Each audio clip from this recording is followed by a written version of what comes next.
that one girl who thinks everyone loves her and thinks everyone is her friend. But honestly, just find her the most annoying thing ever. And when someone doesn't like her, she cries. Also, the same girl to say that she did so bad in a test, she's internally crying. She tells you she got 98%. And then she asks you what you got. You tell her you got 78%. And then she says, oh my god, that's so good. Like, no. You literally just said that you got such a bad score. I got so much lower than you. And you told me mine is good. Make that make sense. It is so annoying when you're over at a friend's house and you're literally starving since you haven't had any food for hours. And, you can't just go down to their fridge and grab some food.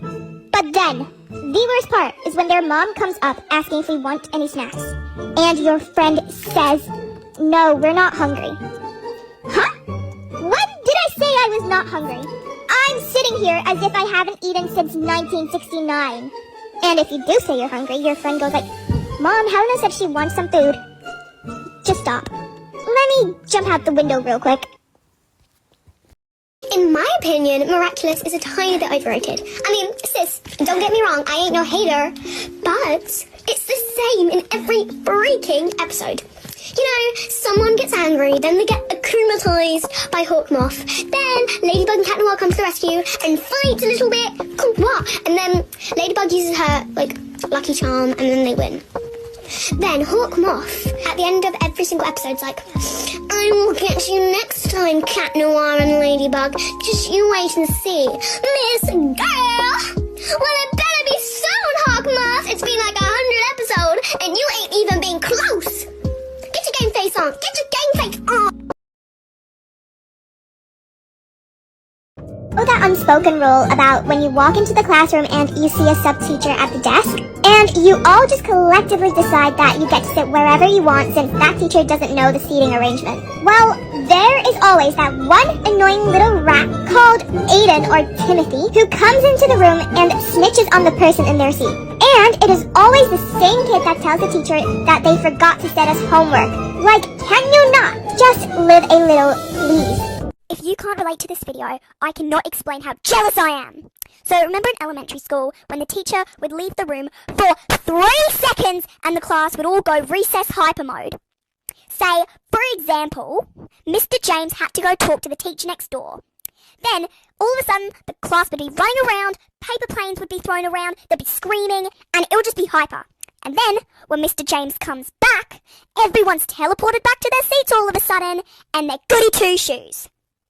What? Remembers in primary school, it would be home time and all the parents are standing outside waiting for the teacher to let you go. And then suddenly a very, very serious crime happens in the classroom. Your teacher has discovered that there is one glue stick without a lid on it. She would say, excuse me everyone, where is the missing glue stick lid? You are not leaving until somebody finds it. Everyone is on their hands and knees, desperate to find the stupid piece of plastic. Like love, it's only a piece of plastic. Nobody wants to steal it. No one wants to sell it. It's worthless. Olive oil is made from olives, and vegetable oil is made from vegetables. What is baby oil made of? Okay, I cannot be the only one who... When you're in school and you've literally just broken your arm, or your leg is split open, there's blood everywhere and you're in so much pain. So obviously you go to the school nurse or medical room or whatever.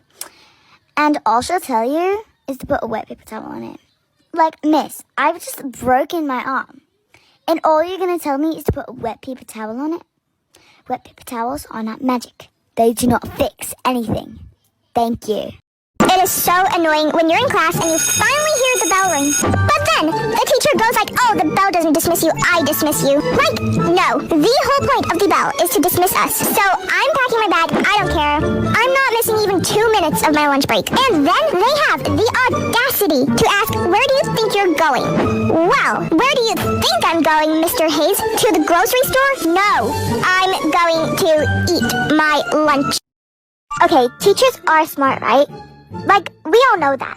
But are they really that smart when it comes to the pronunciation of names? I don't think so. I mean, you could have the easiest name in the world. For example, Charlie. And they would Oh, literally go like, Charlie? It almost seems like they're doing it on purpose. My friend is called Lila. 4 letters, right? Easy.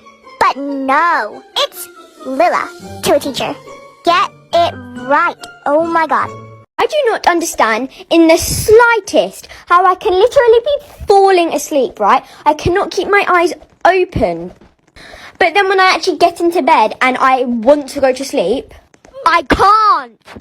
I'm all of a sudden not tired. It's like I swear my days are backwards because I don't know how this works. It will take me like 3 hours to properly go to sleep, even though 10 minutes ago I was so tired. Sometimes it might just be the middle of the night and I will just still be laying there thinking about random things.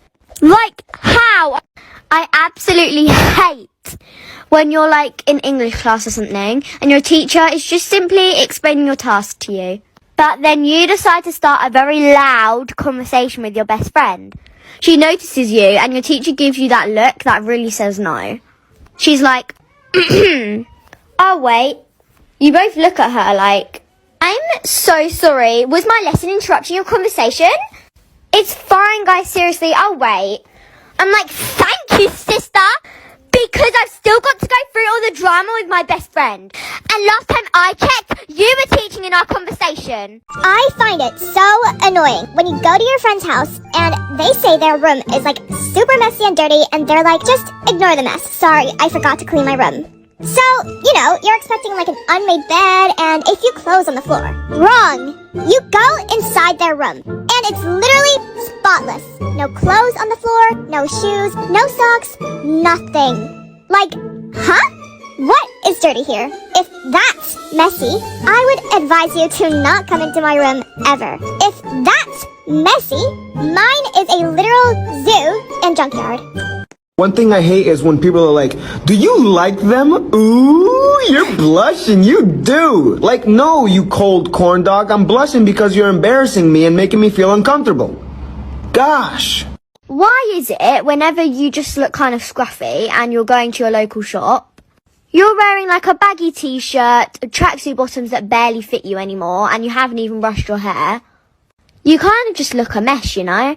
And then you walk into your shop and then like half of your class is there. It's like, why? So you decide to go to another shop. Guess what? The mean girl's there. And then you see the office lady. Please just go home and come back when I'm not there. I swear, it can't be just me. You miss one day of school and then the teachers let you go home early and it hasn't even been half a day. Ariana Grande shows up to teach your music lesson. There's a massive water balloon fight at lunchtime. All sorts of tea, nothing compared to what you've seen before. Movies in English. Along with a school trip to a theme park. You meet famous TikTokers and get their merch for free. And then you never hear the end of the day you missed again.